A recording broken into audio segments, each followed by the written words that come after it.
están, queridos ciudadanos y ciudadanas? Un miércoles más ya con ustedes acá acompañándolos en nuestro programa Cito Jens, Pecado y Virtudes de la Ciudad. ¿Cómo está, Jaime Lepe? Muy bien, señorita Verónica Araya Parra. Oiga, estábamos escuchando un tema muy bueno de Anita Tijoux. Hoy día, por ser un programa especial, no vamos a tener una artista invitado, pero sí quisimos empezar con este tema porque hay algo que ella no hace un llamado, respirar y sacar la voz. Yo creo que eso es lo que hemos hecho durante este año 2020, ya se terminó. Un año bastante complejo, un año con muchas problemáticas sociales que ya se vieron, que salieron a la luz, siendo que ya habíamos empezado con las revueltas sociales y estábamos dando a conocer estas problemáticas. Pero yo creo que la pandemia nos dejó al descubierto y al desnudo todos los problemas que tiene la sociedad.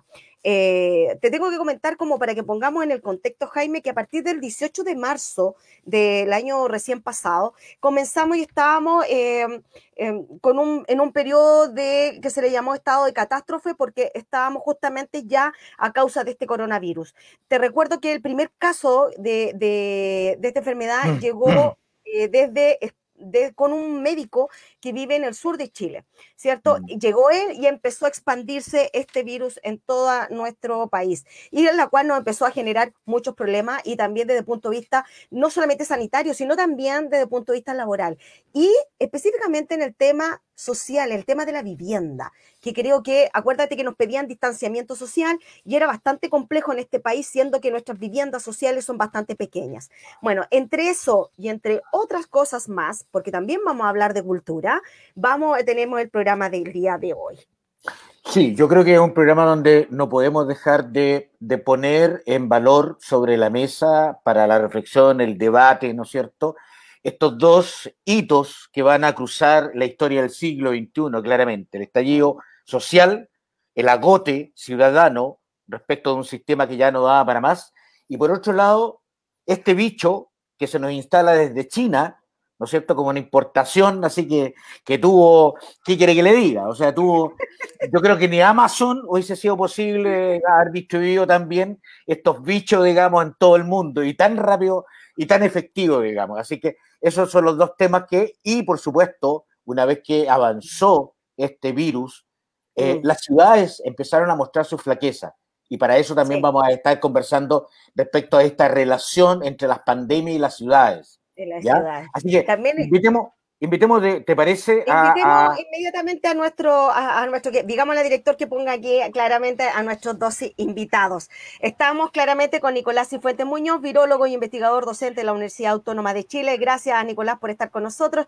Y también Carlos Aguirre, constructor civil y de la Universidad Católica y director de la Escuela también de Construcción Civil de la Universidad de las Américas. Colega, buenas tardes. Gracias por acompañarnos. Gracias a ustedes por invitarnos. Ya, pues, gracias, no colega porque sea constructora civil. Colega sino porque colega de la universidad. Y tutean en el mismo lugar, eso. Sí, tuteamos ahí mismo. Exactamente. Así que gracias, chiquillos, por estar con nosotros en este programa, también programa de término de temporada, también hay que decirlo, que vamos a parar, siempre paramos cada 6 meses como para también tomar un refresh, ¿cierto? Y también ir analizando lo que va pasando en el país para después tomar con más fuerza. Así que gracias, chiquillos, por estar acá con nosotros.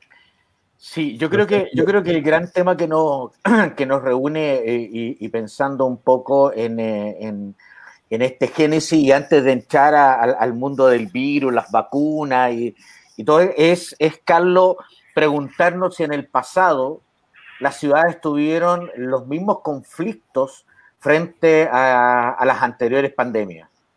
¿Cómo se comportaron las ciudades en las pandemias anteriores? Mira, en rigor, el urbanismo ha aprendido a construir ciudades gracias a las pandemias y a los estallidos sociales. Entonces, prácticamente desde que empiezan las ciudades en la antigüedad, los procesos de daño sanitario, o los procesos sanitarios de estrés han logrado cambiar la estructura de las ciudades. O sea, y los estallidos sociales también, digamos, que a veces son concomitantes, a veces no. Entonces, efectivamente, que de cada una de estas pandemias hemos ido aprendiendo, solamente que nuestra memoria es un poco corta. Entonces nos vamos olvidando de distintas cosas. Ahora, por ejemplo, ayer les explicaba a unos chicos que tuve que hacer una charla como una amiga con la Katia Soto, con sus alumnos de la FEN, y les explicaba a los estudiantes que esta cosa que se llama la línea oficial, que es lo que separa las viviendas, lo público de lo privado, es algo que se inventa a posterioridad de la peste negra en el Renacimiento. Perfecto. Porque ahí se define que la ciudad tiene que ser soleada y que tiene que tener un espacio, que no puede ser residual respecto a las viviendas. Y como eso hay muchos más ejemplos. Y ahí estamos, intentando aprender de esta y que no se nos olvide rápido. Exactamente. Sí. Oye, me gustaría comenzar con Nicolás hablando directamente del tema de las vacunas, que hoy día claramente es la información que tenemos más a mano. Llegaron a nuestro país las primeras semanas 10.000 dosis, que van a ser un total de 20.000 dosis, ¿cierto?, que están comprometidas de estos laboratorios, tanto Pfizer como BioNTech. Pfizer es la primera que llega a vacunar a funcionarios de la salud principalmente. ¿Cómo fueron hechas estas vacunas en tan corto tiempo? Porque es lo que más a los ciudadanos nos llama la atención, siendo que esto es una pandemia, siendo que esto es un virus bastante complejo. ¿Cómo se logró que en tan poco tiempo se lograra sacar una vacuna que lograra neutralizar en alguna medida el virus? Porque no viene a sanar, viene a neutralizar, viene a parar para que el virus no ingrese a nuestro cuerpo, ¿cierto?, y no genere todos estos problemas. ¿Por qué se generó esto tan rápido? Bueno, esa es una muy buena pregunta. De hecho, cuando comenzó todo esto y nos invitaban a nosotros a conversar a cualquier lugar al programa o dar nuestra opinión, decíamos que un proceso de producir una vacuna toma años. Cuando nos preguntaban si podría haber una vacuna de aquí al 2021 o 2022, nosotros decíamos que no. Yo dije que no. Porque la vacuna que menos había tardado en hacerse antes de esta fue la de las paperas, que tomó como 4 años en hacerse, ¿ya? Y el resto de las vacunas, 10, 15 años, ese es un proceso normal de hacer una vacuna. Lo que sucedió ahora es que nos enfrentamos a un coronavirus que tiene un primo hermano muy cercano, que fue el coronavirus, el SARS-CoV-1, este es el SARS-CoV-2, por supuesto, y ese atacó en el año 2003, 2004, y a partir de ese evento se empezó a producir mucha información científica con respecto a este tipo de virus en particular, a los coronavirus, ¿ya? Entonces se ha acumulado conocimiento a lo largo de por lo menos 20 o 30 años con respecto a estos coronavirus. Se sabe qué partes del virus atacar, en este caso en particular una proteína viral que se llama espícula, y la vacuna se hace contra esa proteína viral específicamente, porque ya se sabía. Sin embargo, hay otros hechos que ayudan a apurar el hecho de la vacuna, el tema de la vacuna. Mucho de producir una vacuna tiene que ver con la burocracia, ya papeleo, hacer ensayos clínicos, fase 1, fase 2, fase 3, reclutar mucha gente y más encima, además, eso también involucra un costo de dinero muy alto, altísimo. Lo que pasó ahora es que hubo colaboración científica internacional, abierta, ¿cierto? Completamente abierta. Gobiernos que estuvieron decididos a poner la billetera abierta también. Estamos hablando de que la empresa Moderna en Estados Unidos se llevó un fondo de aproximadamente 950 millones de dólares para comenzar sus ensayos clínicos. Y además también el ensayo clínico fue muy rápido porque la gente voluntariamente se reclutó, en el fondo, la reclutaron muy rápidamente. Y eso no ocurre siempre así. Y yo estoy hablando de que ensayos clínicos fase 1, 2 y 3, que son los que tienen que pasar la vacuna, involucran por lo menos entre 20 y 25 mil personas, pero de eso puede llegar hasta las 40 o 50 mil personas. Entonces, reclutar a esa gente no es rápido, nunca es rápido, y ahora fue muy rápido, por el tema de la pandemia, precisamente. Entonces, estuvo todo acelerado en el fondo, mucha gente no se lo esperaba, muchos científicos no se lo esperaban, pero para beneficio de nosotros, yo creo que eso es algo bueno porque efectivamente no se saltó nunca ningún paso clínico para aprobar la vacuna. Eso es lo que la gente debe tener la claridad y la tranquilidad de que eso no pasó, ¿ya? Se hicieron todas las pruebas clínicas, solamente que se hicieron en un tiempo récord, por supuesto, y afortunadamente la vacuna funciona. Entonces, te hago al tiro la pregunta, perdóname Jaime, al tiro la otra pregunta para no cambiar el tema. Entonces, nosotros podríamos decir a los ciudadanos que esta vacuna es completamente efectiva, independiente del laboratorio, Pfizer, BioNTech, lo que sea, pero que la vacuna es realmente efectiva. Sí, bueno, hay varias vacunas. Actualmente hay más de 200, como 230 tipos diferentes de vacunas que están en distintas etapas clínicas y varias que ya salieron al mercado. Por ejemplo, la de Moderna, la de Pfizer, BioNTech. La mayor parte de ellas tiene una eficacia más arriba del 90%. De hecho, la de Pfizer tiene como un 95%. ¿ya? O sea, muy poca gente vacunada se va a infectar. Pero sí, la respuesta es sí, o sea, la eficacia de las vacunas está probada. La eficacia de las vacunas entre diferentes vacunas es muy similar, son todas sobre el 90% de eficacia, aunque los tipos de vacunas, como han sido formuladas, tienen alguna diferencia una entre otras. Por ejemplo, la de Pfizer-BioNTech, que es la que están empezando a vacunar aquí y en el mundo, es una tecnología nueva, una tecnología del ARN mensajero. Y esa tecnología se había probado solamente en ensayos clínicos contra otros virus, ¿ya? Pero es una de las más fáciles de montar, por decirlo así, de montar como laboratorio. Y había mucha gente escéptica de que podía funcionar, de hecho, en un principio, hace algún tiempo. Pero resultó que funcionó súper bien. O sea, funciona y funciona espléndido. Entonces toma mucho menor tiempo poder realizarla, porque las otras vacunas que están todavía en proceso de producción son vacunas que son un poquito más difíciles de hacer técnicamente en el laboratorio, ¿ya? Y esas aún no están en fases clínicas. Correcto. Perfecto. Carlos, tú señalabas, ¿no es cierto?, que la peste negra nos dejó, en el caso de la construcción civil, ¿no es cierto?, algunas lecciones que cambiaron un poco el paradigma. ¿Qué nos está dejando el actual COVID-19? ¿Qué nos está dejando para el mundo de la construcción, para el mundo urbano, para el diseño de la vivienda? ¿Qué estamos aprendiendo? Yo creo que lo primero que estamos aprendiendo es que hubo algunos personajes que negaban que tuviéramos los niveles de hacinamiento que tenemos y que se dieron cuenta que eran evidentes. Y el hacinamiento, más la mala ventilación y más la construcción deficiente en términos de eficiencia energética, o sea, energitérmicos, digamos, efectivamente nos pasaron una cuenta. Y espero que este invierno sea menos, digamos, pero todavía vamos a estar esperando eso. Entonces yo creo que ahí hay una lección que hemos aprendido a nivel de las viviendas, que tenemos que bajar las tasas de hacinamiento, que posiblemente vamos a tener que construir viviendas con un estándar un poquito más grande. O sea, estos nanodepartamentos de 17 a 20 metros cuadrados, donde viven 4 personas, la verdad es que vamos a tener que sentarse a pensar y decir, no, sabes que vamos a tener que regular en cierto modo. Y así un par de cosas más. Ahora, quiero como agregar algo más de lo que estaban diciendo sobre los estudios. Con el COVID anterior, con el coronavirus 1, hay estudios hasta de cuánto impactaron en zonas de Corea respecto al precio de los arriendos. Nosotros ahora estamos realizando un estudio de panel, digamos, con Santiago, Barcelona, etcétera, para poder identificar qué pasó con ellos. Porque desgraciadamente, y ahí le pido al amigo virólogo que nos ayude un poco, los ascensores y la densidad de personas en un determinado espacio son un muy mal proxy para el contagio, digamos.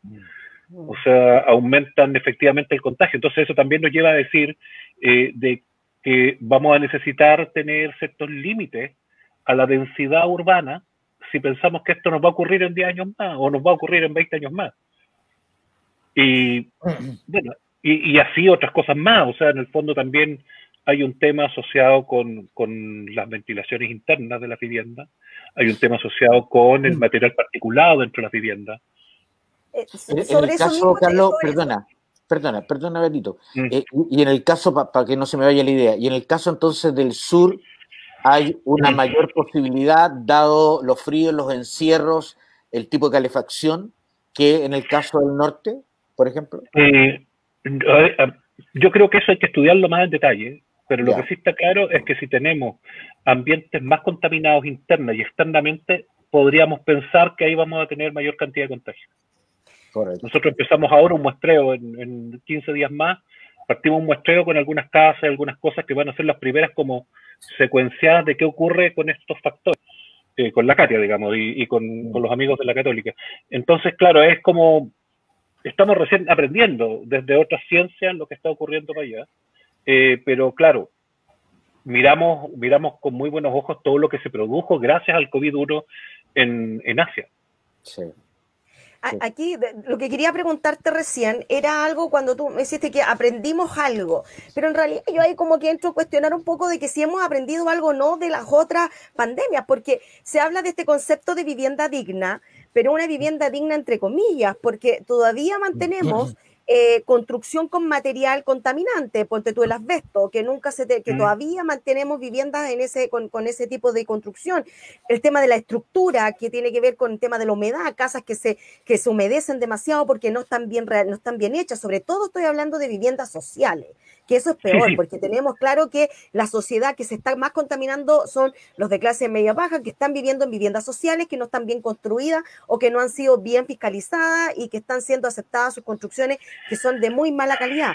Calefacción también una calefacción dentro de estas viviendas, que estamos hablando de 45 metros cuadrados, 55 metros cuadrados, o que tienen un patio, que el patio ya no lo tienen porque tuvieron que construir otra pieza para poder vivir la cantidad de familias. Entonces, ¿realmente hemos aprendido algo? Yo creo que el movimiento higienista, que es lo que se produce en la arquitectura y la construcción después de la pandemia del H1N1 de 1918, la mal llamada gripe española, efectivamente logró entender ciertos procesos y los logró plasmar, y muchos de ellos fue lo que vimos en la construcción de viviendas hasta los años 70. Ya, si tú revisas el estándar de la ley Pereira o de las viviendas de ese periodo, son bastante buenos. Ahora, cometieron errores, como por ejemplo no darse cuenta de que los techos tenían asbesto y que el asbesto provocaba asbestosis. Eso es posterior. Después se elimina el asbesto, pero no tomamos la precaución de eliminar retroactivamente el asbesto hacia otras viviendas. Y hay un tema que también es importante y es claro decirlo. O sea, yo participé junto con mi amigo Waldo Bustamante y con el Felipe Encina de la Católica en la discusión de las normas térmicas. Y el lobby que existió para que no saliera fue místico. Místico. Cuando digo místico, fue místico. O sea, nos trataron desde generar la posverdad inmobiliaria para adelante. Claro, cuando lo único que queríamos era que en el fondo los techos y los muros tuvieran una aislación pertinente para que no tuvieran humedad interna producto de la temperatura del rocío. Claro. Porque eso cocináis en otro lado y la gente no va a cocinar en otro lado, por lo tanto tenías que necesariamente tener una perspectiva para eso. Ahora, logramos ganar un gol en el 2006, que es cuando se aprueba la norma térmica. Se aprueba la norma térmica, pero equilibrada a un bienestar privado. O sea, ¿qué me refiero a un bienestar privado? El aumento de costos de construcción equivalía al ahorro en calefacción futuro. Correcto. ¿Ya? Y por lo tanto, ahí hay un juego de trade-off respecto a eso. Sin embargo, cuando hacemos los cálculos e incorporamos, por ejemplo, los efectos sobre la morbilidad o sobre la muerte y morbilidad de la gente cuando bajamos la producción de material particulado o mejoramos la condición térmica de la vivienda, que obviamente consume menos leña, sobre todo en algunas zonas de contaminación alta, ese óptimo cambia. Y logramos que ese óptimo recién, a contar de hace un par de años, se está incorporando en las distintas zonas que se declaran con contaminación, como zonas de alta contaminación. Pero para Santiago todavía no llegamos, digamos, para Valparaíso menos. Pero ahí tampoco se consideró el protocolo para retirar los asbestos, porque en las construcciones antiguas llega la municipalidad con las empresas, te sacan el techo, pero no tienen el protocolo adecuado. Entonces llegan y los retiran. Entonces, claro, entonces pareciera que, por eso te decía yo que pareciera que no hemos aprendido mucho. Sí, Nicolás, a ver, para mirar el vaso medio lleno, yo creo que también ha sido esta pandemia una oportunidad para el mundo de la ciencia. Yo creo que la ciudadanía ha entendido en carne propia, ¿no es cierto?, con un costo muy alto, por cierto, para el planeta, pero ha entendido, y tal vez a tiempo, ¿no es cierto?, sobre todo para los ecosistemas, que la ciencia es importante y que convive con nuestra sociedad en el día a día. Si pudiéramos hacer un periplo de cómo se generó, o las posibilidades de cómo se generó este virus y cómo se expandió tan rápidamente, pudiéramos hacer ahí una infografía verbal. Bueno, el virus, hasta donde sabemos, la información oficial, reportado por primera vez en diciembre del año pasado en Wuhan, ¿ya? Y se mantuvo en bastante secreto el tema por todo diciembre al menos. Entonces las autoridades no quisieron reconocer mucho lo que estaba realmente pasando, y las primeras alertas ya como más o menos graves salieron a fines de diciembre, cuando yo creo que el virus ya estaba bien diseminado, no solamente por Wuhan, sino que por una parte importante de China, y quizás fuera de China también, lo más probable. El problema del mundo globalizado es que nos movemos, los virus se van a mover al ritmo de los aviones también, y de los trenes y de todo. Entonces, estamos un día en China y otro día estamos en Estados Unidos, otro día estamos en Europa, y el virus se movió a la velocidad que se mueven los aviones. Y de ahí en adelante, con la tasa de diseminación alta que tiene este virus, porque se disemina rápido, hay realmente poco que hacer. Hay realmente poco que hacer. Es decir, la única posibilidad de no contagiarse es tener un cierre total de tu país, que es lo que algunos países sudamericanos alcanzaron a hacer, como Paraguay y Uruguay, por ejemplo, que se cerraron rápidamente y lograron mantener bien a raya el tema. Pero difícilmente, o sea, tú comentabas al principio que el virus llegó con una persona que venía viajando a Europa, pero el virus iba a llegar sí o sí, o sea, con alguna persona que viajaba iba a llegar de alguna manera, no podíamos mantenernos al tanto. El único lugar del mundo donde no había llegado el virus era la Antártica, y finalmente terminó llegando igual nomás. Sí, lamentable, pero pero hay poco que hacer realmente con ese virus. Mira, el coronavirus 1, cuando pasó eso, saltaron toda la alarma inmediatamente. Esto fue el año 2003. Y afortunadamente el coronavirus 1 se mantuvo en una zona geográfica súper localizada, ¿ya? Allá en el sudeste asiático, y finalmente el virus se extinguió. Hubieron aproximadamente unos 8.000, 12.000 casos, no me acuerdo muy bien. El virus se extinguió y dejó de diseminarse, que es algo que puede suceder. Lamentablemente no sucedió ahora, ya con este coronavirus. Este coronavirus siguió su curso. En algún momento, Nicolás, se habló de que había una relación entre las temperaturas y, ¿no es cierto?, esta expansión rápida del virus. Hoy día eso pasa a ser un mito urbano porque hemos visto puntos rojos, por llamarlo de alguna manera, en zonas australes bajo cero o en zonas muy cálidas sobre 40 grados. ¿Hay alguna relación ahí entre las temperaturas para que esto se expanda más rápido o menos rápido?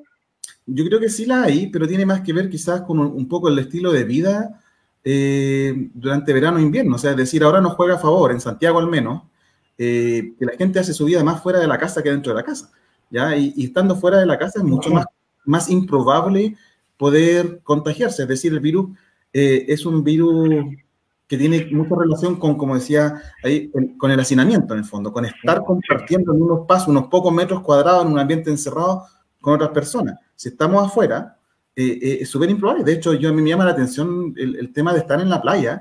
Yo personalmente creo que es súper poco probable infectarse con una persona que estando en la arena ahí sentado al lado del mar. O sea, es poco probable.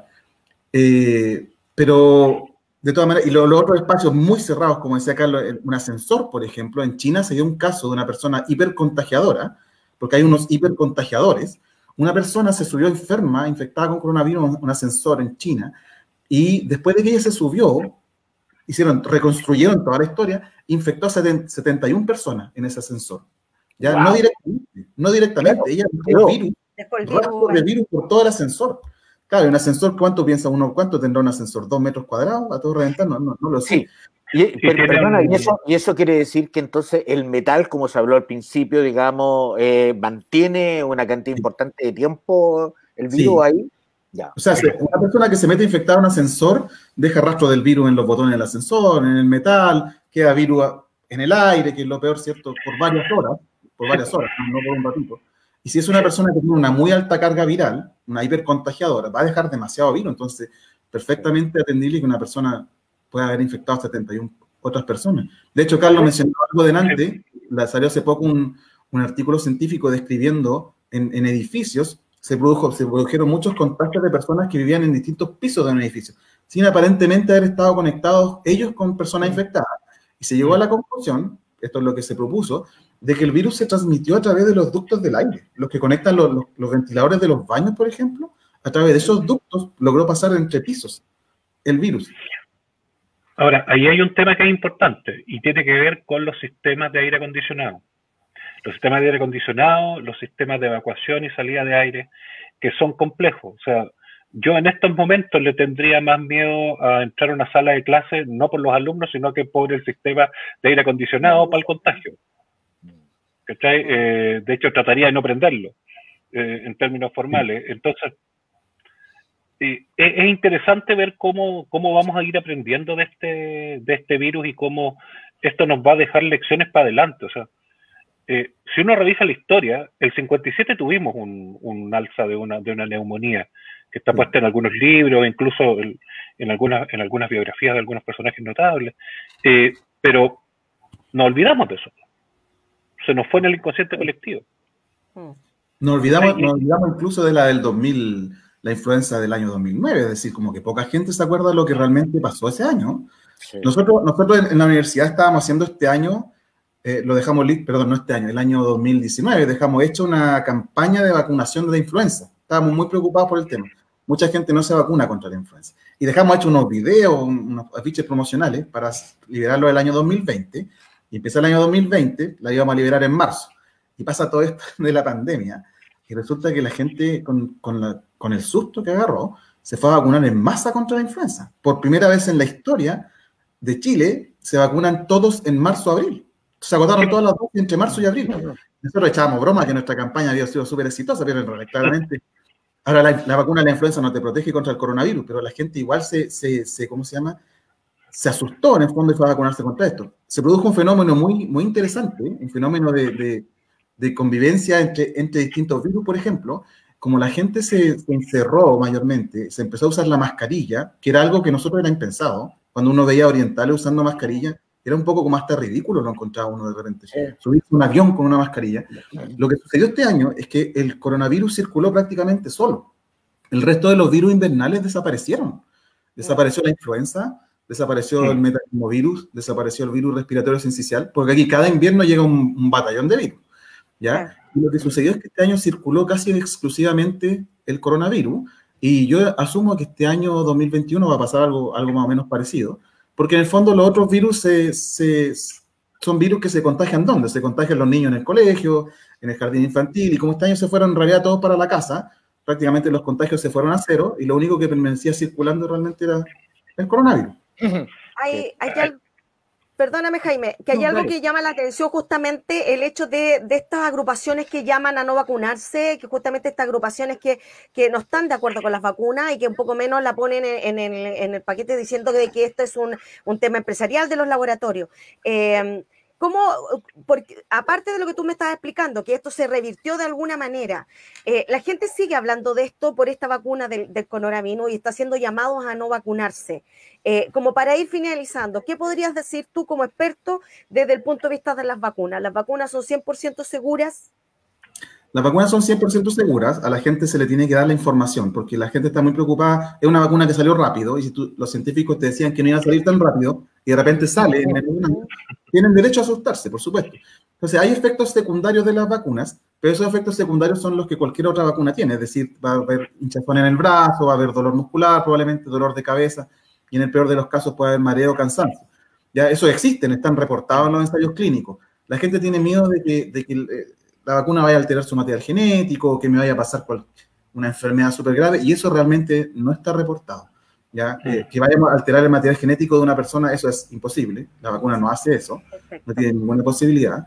Entonces sí son seguras, han estado aprobadas, como decía yo, el ensayo clínico de fase 3 de la vacuna de Pfizer y BioNTech involucró aproximadamente vacunados como a 20.000 personas, eran 19.000. Entonces nadie, y en Chile ahora ya llevamos casi 10.000, 11.000 vacunados, y realmente creo que de todos los vacunados ha habido una persona que tuvo algunos síntomas un poco más severos que pudieron ser tratados, ¿ya? Claro. Entonces el beneficio de la vacuna versus los efectos secundarios pasajeros de 24 a 48 horas, ¿cierto? El beneficio está muy por sobre los posibles efectos secundarios que podría tener la vacuna. Sí, Carlos, nosotros recibimos hace 48 horas un mapita, los que somos vecinos de Ñuñoa, donde en el mapa aparecía una serie de colores que iban desde el rojo llegando al amarillo, más o menos, pasando por el verde, el naranja, con aquellos puntos calientes, por llamarle de alguna manera, respecto del virus. Entonces, ¿cómo se ha comportado la ciudad? Y ustedes que han estudiado un poco esta situación, ¿cuáles son los puntos calientes donde hay mira, tenemos varios papers, incluso ya un capítulo de un libro con esa información. Están todos en nuestro sitio web, producciondelespacio.org, y nuestro atlas, digamos, donde teníamos la hipótesis de dónde podíamos tener estos hotpoints. Tenemos una correlación de creo que 89% entre los hotpoints que identificamos con datos secundarios y los hotpoints de contagios en el primer brote. Ya del primer pic del brote, esto es más o menos un 90% de certeza. Y tenía que ver directamente con varias cosas. Primero, con condiciones materiales de la vivienda, con capacidades de las personas de hacer cuarentena, o sea, que no tuvieran empleos informales. Por lo tanto, donde había más empleos informales, teníamos una mayor probabilidad de tener no respetar una cuarentena y por lo tanto mayor contagio, donde teníamos más hacinamiento y un porcentaje importante de adultos mayores para intentar hacer un proxy de donde teníamos más agudización de los síntomas. A ese modelo, el modelo está escrito, bueno, ahora lo estamos curatoriando en Environmental and Science, un paper de Environmental and Urbanization, que es un paper de nuestra disciplina. Y en arquitectura, ciudad y entorno tenemos ya un modelo geoespacial para poder predecirlo, donde incorporamos una cosa que era bien peculiar, pero que a nosotros no hacía sentido, pero en realidad no necesariamente estaba completamente probado en la literatura, que eran las interacciones de viajes particulares y de viajes particulares, o sea, de viajes de personas, con una semana y media de retraso respecto a los PCR positivos de esa misma zona. Y a nivel de distrito censal, nos daba el modelo era predecible, y los viajes a la zona, a lo que llamamos el CBD de la ciudad, que es Providencia, el eje Alameda, Providencia hasta Estación Central, era uno de los factores que nos explicaba mayoritariamente la presencia de más PCR positivos en zonas de la periferia y del pericentral. Correcto. Nicolás, en este minuto final sería importante como investigador, como científico, como virólogo, ¿no es cierto?, que tú pudieras decirle a la ciudadana y a los ciudadanos qué es lo que tú recomiendas y cuáles son. Yo sé que se han dicho miles de veces, pero nunca es tarde y hay que ser reiterativo.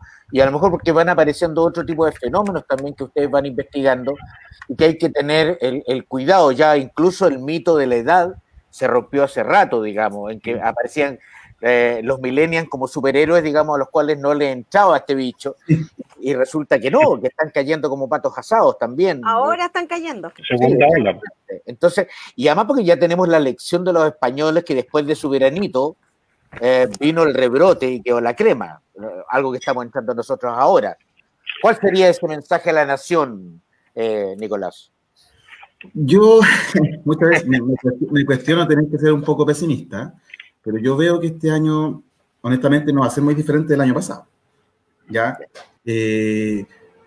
Va a ser quizás incluso un poquitito diferente porque ahora que entra esta nueva variante del virus, que afecta más a gente más joven, porque ya se sabe también que afecta más a gente más joven, incluso niños, las cosas, nosotros el año pasado partimos de cero, literalmente, con ese primer paciente que llegó, ¿cierto?, desde marzo y empezó a subir. Pero cuando bajamos en la curva de contagio, en realidad nunca volvimos a cero. ¿Ya? Si fuera una escala de 0 a 100, llegamos de vuelta como al 10 o al 20. Entonces ahora vamos a partir del 20 hacia arriba, y esta idea de que la gente va a salir de vacaciones masivamente, porque va a pasar, ¿cierto? Puede ayudar en cierto sentido a descongestionar Santiago, pero al mismo tiempo vamos a llevar todos estos vectores de infección por todas las ciudades de Chile. Entonces, en mi perspectiva, lo que va a suceder es que se va a producir un pic muy, muy brutal, va a empezar probablemente muy fuerte en marzo y vamos a llegar a mayo, junio a un pic mayor que los anteriores. Mayor que el del año pasado.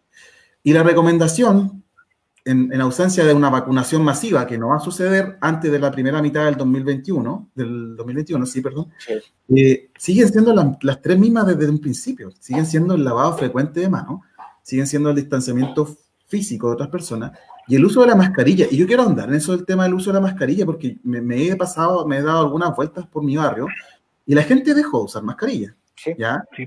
Y uno prende la tele a veces y ve el matinal o la gente con estas mascarillas plásticas que no sirven para nada y mandan un mensaje terrible a las personas porque pueden decir que esa mascarilla me está salvando y no, y salen políticos y salen personas y hasta el mismo presidente lo vio alguna vez con esa mascarilla plástica, no sirven para nada. Si la mascarilla debe ser una mascarilla real que te cubra la nariz y la boca, eso es lo otro, ¿cierto? La mascarilla que cubra la nariz porque la gente se pone mascarilla debajo de la nariz y eso no sirve, claro.